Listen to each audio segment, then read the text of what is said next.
Grabe yung makupa namin, oh. Hitik sa bunga. Kaso lang ito, hindi magtatagal to sigurado. Ayan, oh, ang daming bunga, di ba? Yung ibon lang makikinabang nito eh. Hindi pa nga nahinog eh. Pinutakti na to ng ibon. Pero talaga sa lahat ng prutas dito, ako bilib sa prutas na to. Hindi siya nauubusan ng bunga. Parang every 3 months may bunga siya. 3 puno to eh. Yung ibang puno hindi masyadong marami. Pero may bunga din. Yun nga lang, ang daming ibon na pumupunta dito. Nakita niyo yung puti-puti na yan na maliliit bukod sa dahon. Yan yung mga makupa na kinakain ng ibon. Binalatan nila yata, tapos yun kinakain nila yung laman. Ang dami niyan dito, nahuhulog yung mga puti-puti na yun, na bilog-bilog na maliliit. Yan yung mga pinagkainan ng ibon.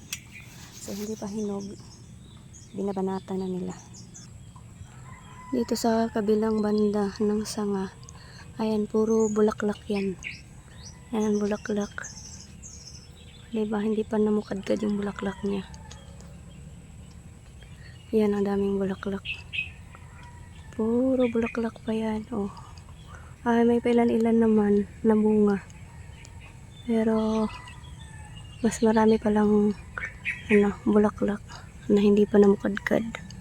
Dito sa kabilang puno yan. Yan yung pangalawang puno. Mayroon naman siyang pailan-ilang bunga. May nahinog na nga, oh. May nahinog na.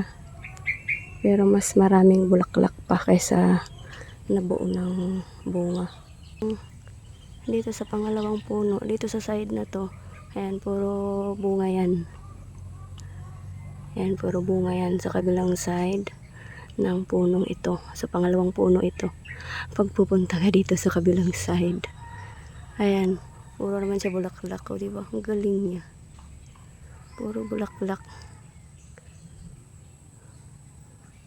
So, ito naman yung pangatlong puno namin ng makupa. Konti lang yung bunga niya. Ayan, may nahinog na pa ilan-ilan. So, itong mga punong ito yung pinakagusto ko kasi hindi siya nauubusan ng bunga. Talaga naman, maraming bunga. Ayun nga lang, hindi mo pwedeng makuha lahat kasi hindi pa nga nahinog yung mga ibon na tumitira dito. Kinakain na nila, hindi pa nahinog yung iba.